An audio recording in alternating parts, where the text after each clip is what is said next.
Gina, how are you holding up?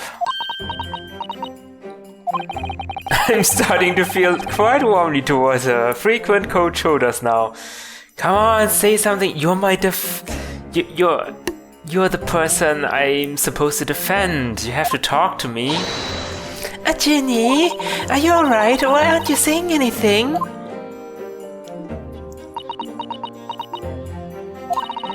What's the point, eh? Why go to all this trouble and fight so hard? For the likes of me? What? Well, you saw it, that picture. What picture? The one where you were holding a gun? You mean this? The photograph taken by Hurley's right-handed recorder? Well, I didn't think it would have captured a scene like this, that's for sure. It's hopeless. Anyone who sees that's gonna think I did it, ain't they? Well, I won't pretend it wasn't a bit of a shock when the prosecution first presented it to the court. Surely you've gotta have your doubts about me now. You can't still think I'm innocent. Of course I can. Huh. Ginny, why don't you talk to us? Tell us what really happened that night. Eh? Runo's cleverly managed to piece together a lot of new information, but still, we'd really like to hear it from you. Exactly! Yes. Iris.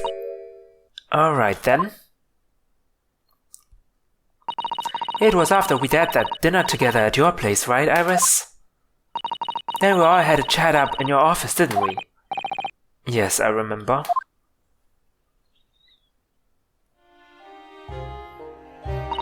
After that, I just couldn't get to sleep. So I slipped out and went down the street to the 221. To Windybank's place. I had to know if Iris' story was there or not, the Hound of the Baskervilles. I don't know what it's about or nothing. But if you ask me, there's something in it that Sholmes don't like, something what he don't want people reading. So that's why he lied to Iris about sticking it in a lug with Windybank for safekeeping. At least that's what I thought at the time. So you broke into Windybank's? I just had to know if it was there or not. I mean, I had no idea all of what that was gonna kick off, did I? I struck the lock and snuck inside. It was dark as you like in there. So I gave the oil lamp on the counter a big wick, and that's when... What do you think you're doing? Oh! I nearly died, I did. The next thing I knew... I'd grabbed the gun off the counter and was waving it in the air like... I don't know what. What? He just puts the gun on the counter? That is gross negligence. Ah, you're the girl who was in here this afternoon. I didn't think pickpockets went in for armed robbery. The mental script. Have you got it here? Did Sholmes leave a load of papers with you? A story? I beg your pardon? The Hound of the something or other. If it's here, I wanna see it. I'm sorry, young lady, but I'd sooner die than relinquish an article belonging to one of my customers. I don't want it. What would I do with it anyway? I just wanna see it's there. That's all. Oh, you want to see it, do you? I wanna know if Sholmes really pawned it here or not. Please, just let me see it and I'll go. Oh, well, very well then. But for pity's sake, stop waving my gun around, would you? So then the old cove unlocked the storeroom door and we both went inside. And it was there alright, the mental script. Sholmes one line after all. You did all that just to check for me, Ginny. Anyway, then there was a bit of a kick-up out in the main bit of the shop. The Skulkin brothers arriving on the scene, yes. Oh. What was that noise? Someone's breaking in! Dear me, is there some burglars convention here tonight that I don't know about? I think I forgot to shut the door behind me, sorry. I'd better go and take care of it. Could I possibly have my gun back? Oh, well, I'll come with ya and, Now don't be foolish, young girl. You must stay right here. Don't leave this room under any circumstances. And with that, he took the gun out of my hands and walked back out into the shop. I hung back in the storeroom like he said, straining my ears in the dark to hear what was going on. It sounded like they got into a bit of scrap. Started to think I should help, see? So I was just about to go out the storeroom myself, when... Bang bang? There were 2 shots? I heard a couple of shots go off, too, I think, almost at the same time. And then there he was, right at my feet, lying face down on the floor. I was right next to the storeroom door, so I slammed it shut and locked it quick as I like. Because you thought whoever had shot Mr. Windybag might come for you. Yeah, so I went to grab the old cove's gun. I figured I'd put up a fight at least. But when I got a better look at him, I knew.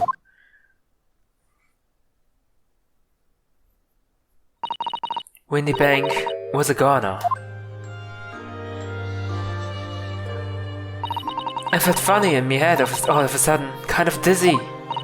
And after that, I don't remember nothing. That must be when you passed out, Gino. If I hadn't done what I'd done, the old cove might still be alive. Did you tell the police everything you just told us? Course I did, but they didn't believe a word of it, did they?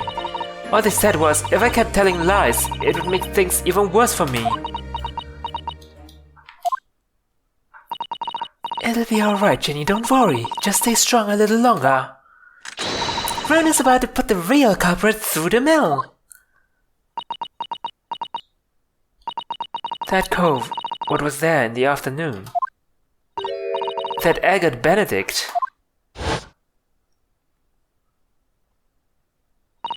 I still remember how he looked at me, like I was nothing.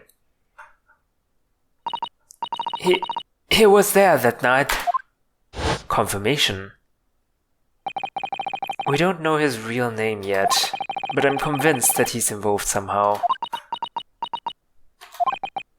Anyway, thank you for telling us what happened, Gina. I appreciate your honesty. Should have told us this before the trial, honestly. You what? You can leave it all in Runo's capable hands now, Ginny.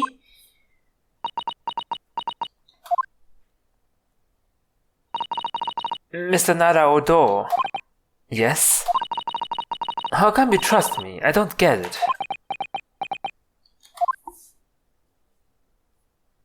I mean, have you forgotten what happened here before? Come on, it was only 2 months ago.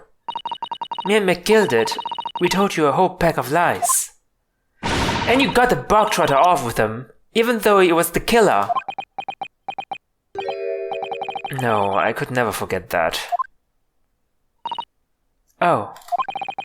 I did what I thought was best at the time. But the pain of that error of judgment doesn't get any easier to bear. Still, don't forget that I also made you a promise. I told you that I'd be on your side to the bitter end, no matter what. But what if I'm lying? You could be working to get another killer off the hook for all you know. I was once in your position, Gina. I was the accused in a trial. You were. Before I left Japan, I was accused of murder. And strange as it might sound, the circumstances of the crime were pretty damning. I was sure that no one else would believe it wasn't me who'd done it. Oh, Runo. But there was one person who stood up for me, who believed in me and was prepared to defend me. My best friend. My best friend who is now dead. I can't believe this game. Why would you do this to me? Ryunosuke, no one believes in you more than I do.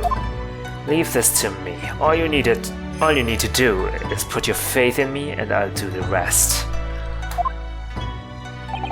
I was so happy I cried.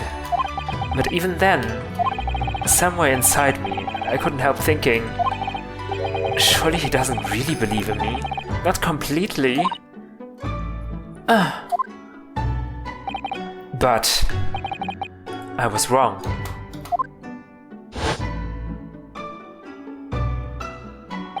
As soon as my trial began, it was obvious that he had an absolute, unwavering belief in me.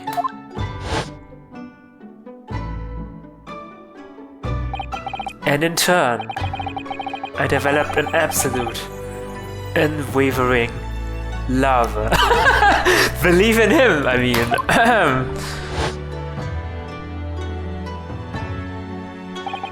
Since then, I came to realize, if you want someone to believe in you, you have to believe in the other person first.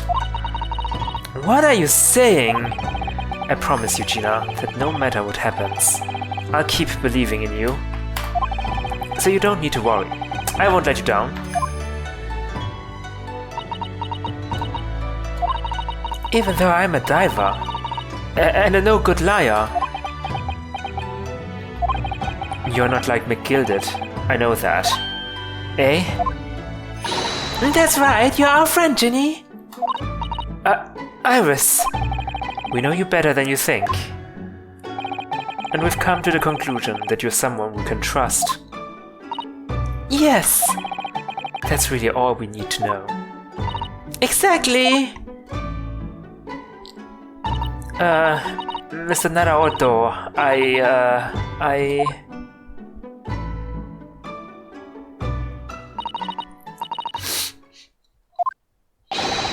Defendant Gina Lestrade and her legal representative. Court proceedings are about to resume. Please head into the courtroom immediately. Yes, of course, thank you.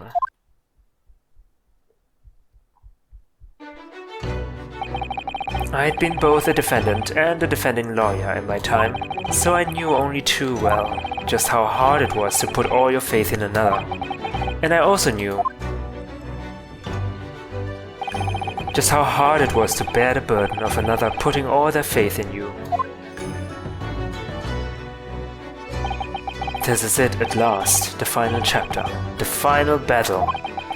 Wish me luck, Sato-san, and I hope you're watching over me too, partner.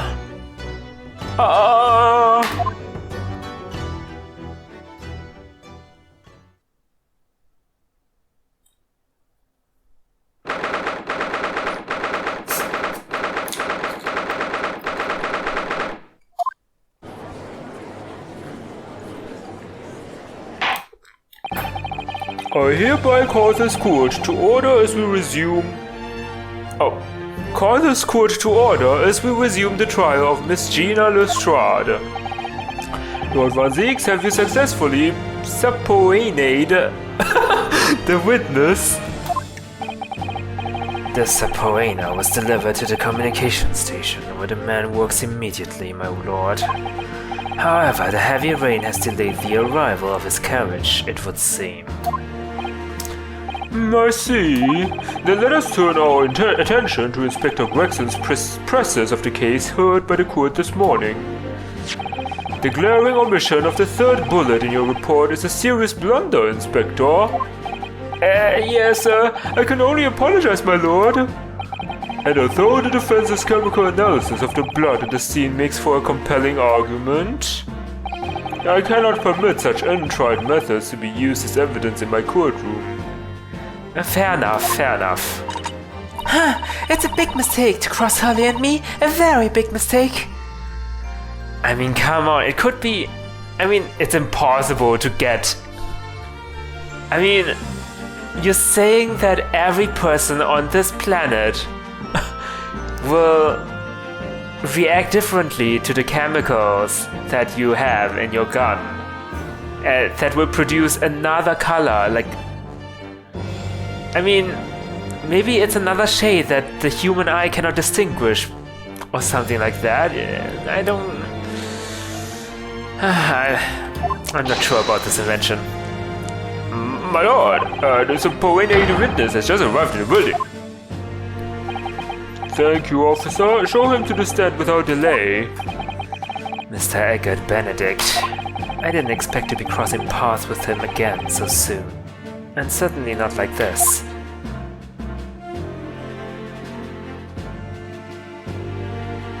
There he is. Thank you for complying with the kurzer Poena at just short notice, sir. But of course, my lord, as an upstanding member of London society, it is my pleasure to oblige. Now kindly state your name and occupation for the record. Ashley Graydon, Communications Officer. Mr. Graydon and I both work at London Central Communication Station. Now perhaps somebody would kindly explain what all this is about? You were apprised of the situation by the court officer on your way here, I presume. Yes, I was. Something to do with a murder that took place at a pawnbroker's on Baker Street. And some nonsense about me having been there on the night in question. That is the accusation, indeed. This really is beyond the joke, you know? Very well. Without further delay, the court will hear your testimony now, Mr. Graydon. You will respond to the accusation made against you under oath.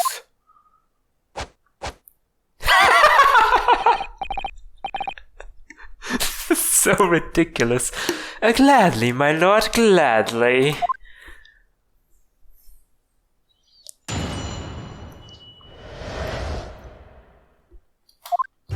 Naturally, I have occasion to make use of pawnbroking services from time to time. But are you seriously suggesting I colluded with these thugs to break into the place on the night of the murder? I have no intention of admitting to such an outrageous accusation, even if certain parties here present claim that my blood was found at the scene. Some Scaramouche detective's home-brewed tincture can hardly be taken as serious evidence. So, you deny the accusation completely, do you? I must say I am dismayed. For the highest court in the land to be swayed by the self-professed detective's toy. It was the will of the jury, and our great British justice system demands that the jury's will is upheld.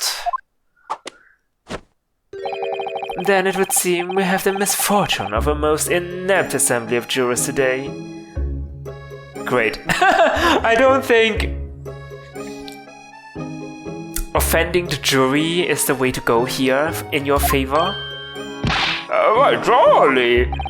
How long am I expected to be detained here? If, following the defense's cross-examination, your involvement in this matter has not been established, you will be free to leave immediately. Uh-oh. We cannot let that happen. Good, then I shall be away in time for afternoon tea. Some small consolation at least. Let us not hold up Mr. Graydon any longer than necessary, counsel. Proceed, please. So, we meet again, Mr. Eggert Benedict. Or is it, Mr. Graydon? My apologies, you are... You forgot about me. Ryunosuke Naruhodo, defense lawyer, we have met. If you say so, Ashley Graydon, enchanté. So...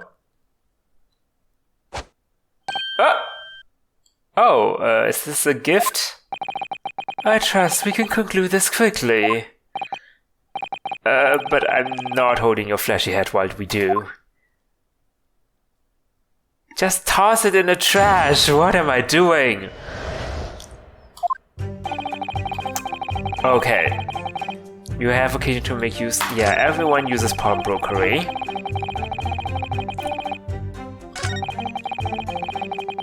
You have no intention of admitting that?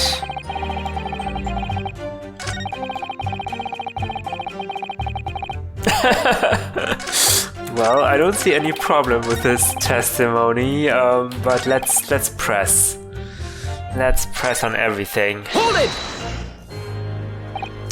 Yes, we even met in a very pawnbrokery where the crime took place on the afternoon of the day in question.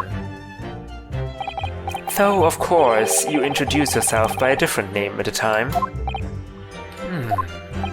It was Mr. Eggert Benedict, I believe. Tell me, what made your... The witness here is to testify about events that took place that night. He is under no obligation to answer such unrelated questions. You can't be serious. Thank you, because I certainly do not feel inclined to answer such an inappropriate question. So he's going to be evasive, is he? In an effort not to give anything away. This could be tricky. Still, let's press on everything. Hold it! Have you seen these two men before? This pair? They all look away. No, I don't associate with criminals. Said by a man who introduced himself as Eggert Benedict. I'd like to know who I had to thank for this. Who made this outlandish accusation against me? The young lawyer there in the black. Way to throw me under the bus. This is a farce. Whose idea was it to permit an outsider to work in a British court anyway? Well, the Lord Justice, of course. Well, needless to say... Okay. Hold it! Where were you at around 1 in the morning on the night in question, sir? That is past the hour at which I would normally retire. Suddenly... I was not in the company of these rapscallions. You're able to prove that? Objection! Listen carefully, my learned Nibonese friend, for you appear to be under a gross misapprehension on this point. What do you mean? The witness maintains he was not at the scene of the crime. He has no obligation to prove his absence. If your accusation is that a witness was present at the scene, the obligation lies with you to prove your assertion. I know that, but I can also ask for proof, you know? I mean, we can ask for his alibi if he has one, right? You will fulfill that obligation before putting any more unreasonable question to the witness.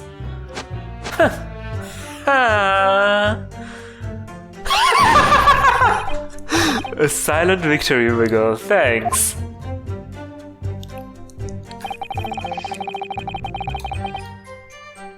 Hold it! Blood was found at the scene of the crime, there's no question of that. Mr. Sholmes' chemical analysis has positively identified the substance as such. But I am not the only human to have blood running through my veins, am I? How can you be sure that the blood is mine? It would equally be the blood of one of these two miscreants. Yeah, that's true, we haven't made a chemical analysis of those two's blood. Every individual's blood has a slightly different composition, it seems. Mr. Sholmes' chemical is able to differentiate different... Spare me the science lesson! Who is this Sholmes character anyway? Oh, I assumed all Londoners would know the name. He's a great... well, a renowned detective. Not that great. So even you are unable to bring yourself to say great detective. A great detective, you say? Now we're in the realm of fairy tales, are we? Oh, what is happening? Don't tell me, you are a fan of the great detective Sholmes as well? Excuse me! Do you have something to say about that, Mr. Skulkin? What, me? No, the Mr. Skulking next to you. Right, I've had it up to here with this. How many times have I got to tell you? Not you! You're not Big Bruv Skulky. Mr. Nash Skulkin. Go blimey, Governor, you what?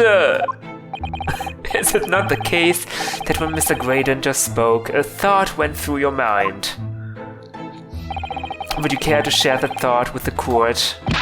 My thoughts? I don't have none of them. It must have been him. Yeah, what? Mr. Nash Skulkin, answer the question, please. What went through your mind when Mr. Graydon just spoke? Nothing, honest, nothing. I was just thinking, if he waves his arm around like that much more, it'll open up the wound again. That's all. Oh, the wound? What wound? Well, he took the bullet, of course. It was only 2 days ago. It ain't gonna be healed up yet. Wait, what? So I was, well, you know, I was worrying for him, and, God, he's saying he knows him? And well enough to know that he has a wound 2 days ago? Wait, was 2 days ago the day of the crime? The day of the murder?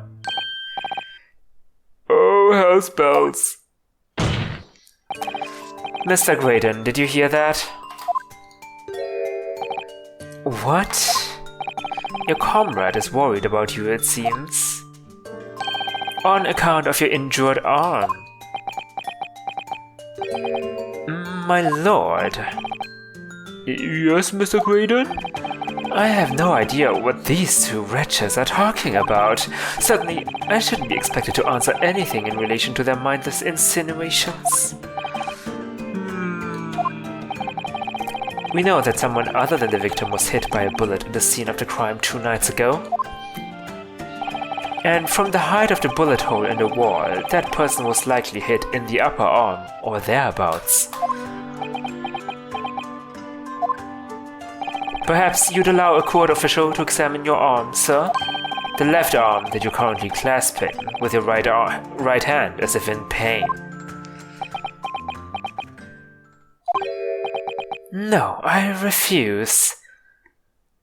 And to think before he wiggled like that before.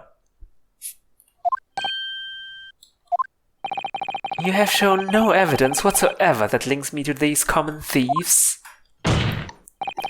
Accordingly, I am not obliged to permit any such invasion of my privacy. As I've already said, I'm completely uninvolved in all this. I've never had anything to do with the pawnbrokery where this fellow was killed whatsoever. I take offense at the insinuation that I was in any way involved. You claim to have had nothing whatsoever to do with Mr. Windybank's pawnbrokery? My lord, the defense would like that last statement to be added to Mr. Graydon's formal testimony. Very well, counsel. Continue with your testimony, Mr. Graydon.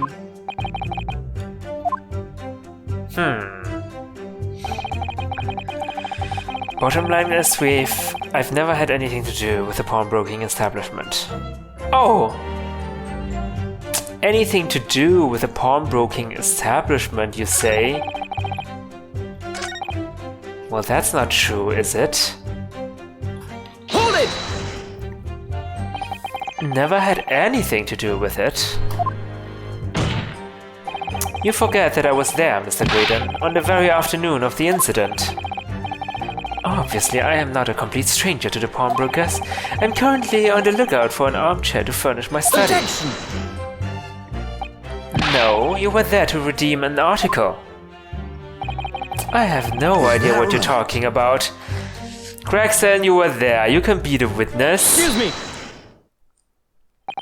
Do you have something to add, Inspector? Hey, come again, sunshine. You were there too, in fact, weren't you, Inspector, that afternoon? Well, yes, I do remember meeting yourself in the pawnbrokers that afternoon. You, your young Japanese assistant, and the accused were all present, as I recall. And this man, hello! And at that time, this witness, Mr. Graydon, was trying to acquire a particular article. Well, no. What? I'm afraid I don't remember too clearly. You gotta be kidding me! What? But you must! I'm not going to lie and pretend I remember something that I don't. What's going on here? Grexy showed us a picture before, didn't he? You know, from the cameras that Holly installed in Windy Banks. Yes, of course. Indeed, and the gentleman's picture bears a striking resemblance to the witness, I must say. Exactly, which proves that Mr. Graydon was in the shop on the afternoon in question. At no point have I denied that fact. I merely entered the shop to peruse the articles on sale and have a word with the broker. Nothing more. This makes no sense. I understand why Mr. Graydon might be trying to cover his tracks. But why would Gregson be trying to avoid giving testimony about what happened?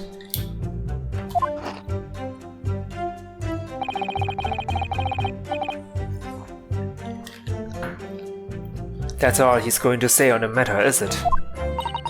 What do you think, Runo? I think he has no intention of telling us anything. He's well aware that the less he says, the less chance he has of giving himself away. The complete opposite of Hurley, then. He seems to think that the more he says, the better. Well, at least I managed to prise a little more information from these witnesses' lips. All thanks to the Skulkin brothers.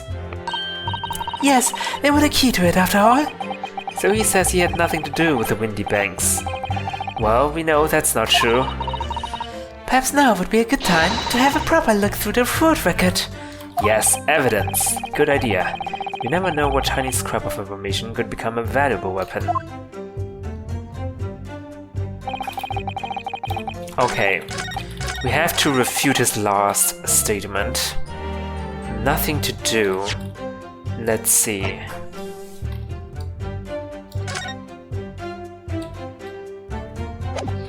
A small box. The code.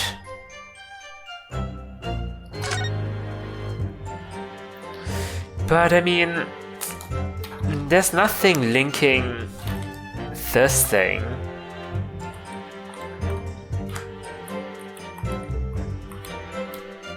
To Mr. Graydon.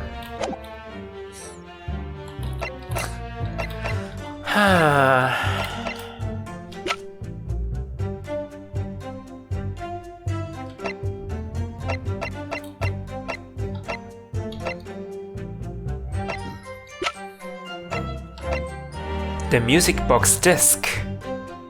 Yeah, it has his blood on it, but still, we cannot use Sholmes's chemical analysis as evidence.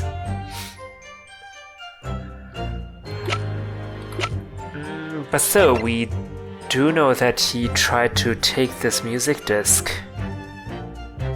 Does Gregson really not remember, or is the government forcing him not to speak up about this? Objection! Have you ever seen this disc before, Mr. Graydon? Why? Is it supposed to mean something? This disc was, until the day of his murder, in pawn in Mr. Windybank's shop. It was redeemed by the defendant, Miss Gina Lestrade, that afternoon. However, somebody mysteriously appeared to try to take it from her. And that somebody was you, of course, wasn't it, Mr. Graydon? As I have reiterated numerous times now, you are mistaken. That was not me, but my evil twin. I've never seen that disc before in my life. It may have escaped your notice, but there's a small smear of blood on the disc. Oh yes, resulting from an abrasion of the thumb, perhaps. Oh, right, he has a wound on his thumb, maybe. That's right. The surface of the disc is covered in hundreds of tiny metal bumps. In the skirmish to acquire the disc, the thumb of the person who tried to make it suffered minor lacerations. So, while the disc bears the remnants of that skirmish in the form of the smear of blood, the thumb of the person in question must bear the remnants also, in the form of a scratch. Good gracious, indeed it must. Mr. Graydon? You refused to allow a court officer to examine your arm before. Are you now going to refuse to allow us to examine your thumb? Because I have no doubt that it bears a small scratch consistent with a smear of blood on this disc. Well. It would seem I underestimated you. What is the meaning of this? You are under oath! So you admit it now. You admit you have a scratch on your thumb from when you attempted to take the disc from the defendant?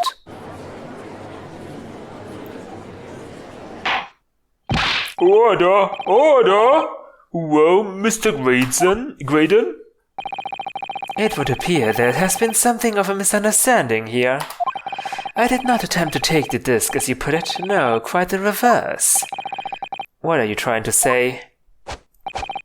It really is quite simple, you see. The disc was mine from the outset. Is there some crime in taking an item that you own out of pawn? What? It would seem, Mr. Graydon, that in this piece of evidence my learned friend has established a link between yourself and the incident. Accordingly, you will tell the court everything you know about this disc now. As you wish, though I'm quite sure it has nothing whatsoever to do with the pawnbroker's murder.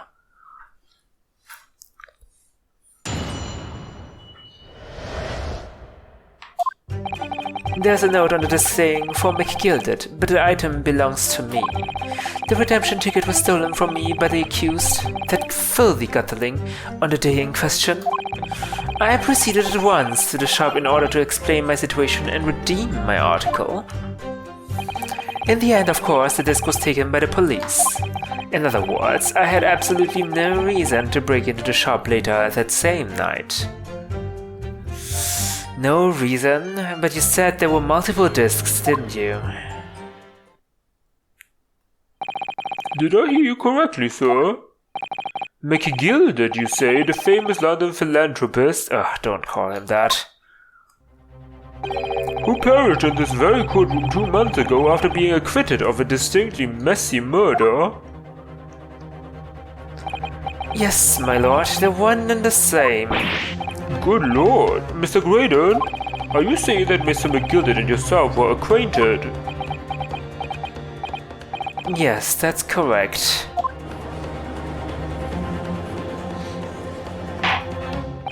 Order? Well, I certainly didn't expect to hear that name uttered here in my courtroom again. According to what Gina told us, this disc was placed in pawn on that fateful night 2 months ago. McGilded himself gave instructions to deposit it at Windybanks. It's funny that Mr. Graydon here is claiming the disc belongs to him then, isn't it?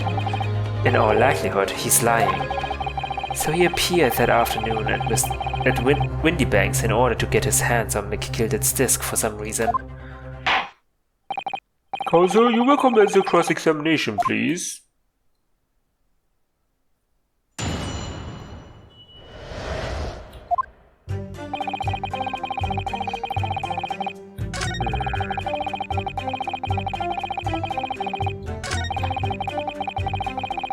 That's the same lie he told us that afternoon.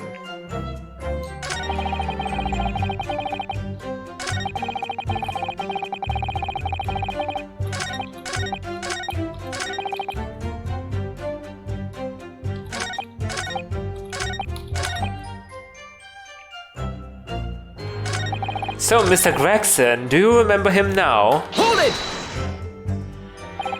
Had you ever been to Windybanks before? Only once for the purposes of pawning something, but like many I enjoy browsing in such establishments. So it was a lie when you said, you had nothing to do with the pawnbroker. So when you noticed that a pickpocket had taken your ticket, you chased after her, is that correct? Yes, that's right. I didn't notice at first, of course, such is the art of the pick-purse. But when I did, I headed to the pawnbrokery at once, in order to reclaim my coat before the thief could. I was merely trying to recover what was rightfully mine in the first place. He can say what he likes because he knows we have no evidence to contradict him.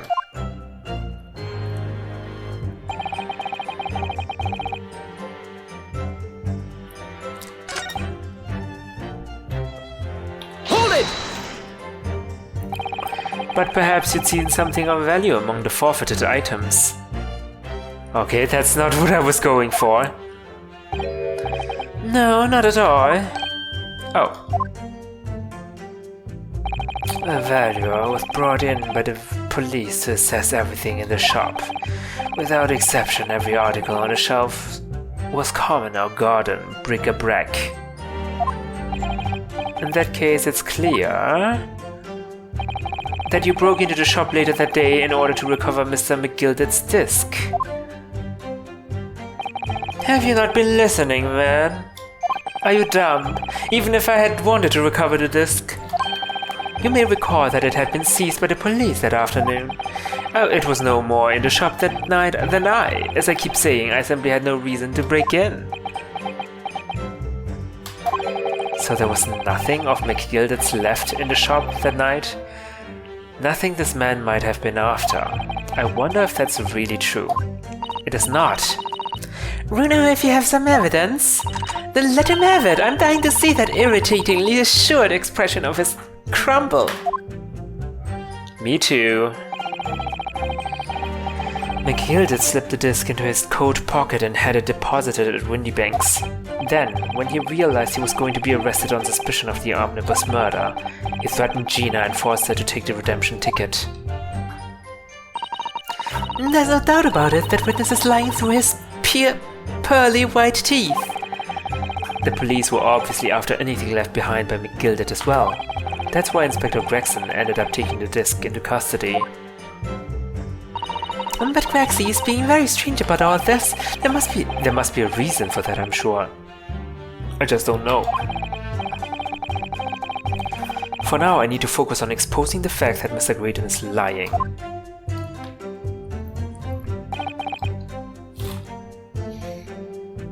Do we have evidence right now to prove there were multiple discs?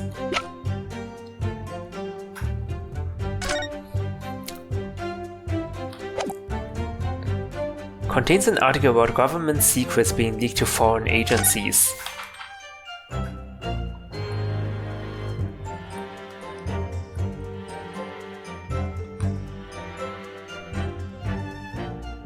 May have been leaked overseas. Overseas. Maybe this Graydon is a French spy. But why?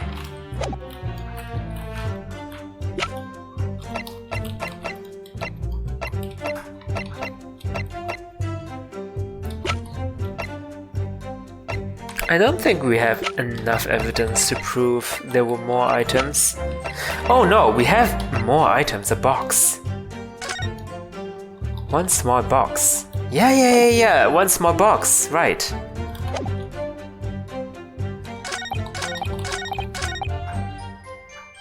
No reason, you say? What about this box? Objection! This disc was deposited at Windybanks on Magnus McGilded's instructions. You knew that, and you went there with the intention of obtaining it for yourself. Objection! Conjecture again, and in any case, the disc was taken into custody by the police that afternoon. The witness had no reason to visit the pawnbrokery again. Objection! Sorry, my learned friend, but that's not true. What? Mr. McGilded had another article in pawn at Windybanks. As this second pawnbroker's ticket proves. There were two articles belonging to Mr. McGilded in Windybanks' pawnbrokery, and the reason you broke into the shop that night was to recover the second one. Together with your two accomplices, the Skulking brothers. This is the second ticket, is it? What had the man deposited? The article description reads, one small box. A rather vague description, it seems to me. Are you suggesting that I broke into the pawnbrokery with these clowns in order to steal some trinket box? I believe there are adequate grounds to suspect that you did. This is absurd. When on earth would I do such a thing? Once the article had been forfeited, I could simply walk into the shop and purchase it. There would be absolutely no need for me to resort to theft. That's a good point. Uh-oh. Indeed, the witness makes a solid argument. So that means that for some reason, this Graydon fellow needed a smart box that very night, does it? Objection! It's time to put an end to this nonsense, my lord. Could you be a little less cryptic, Lord Van Zieks? I do hate to ruin my learned friend's argument, but the truth is quite incontrovertible. On the night in question, no small box was taken from Windybank's pawnbrokery. And rest assured, the prosecution can prove it. What?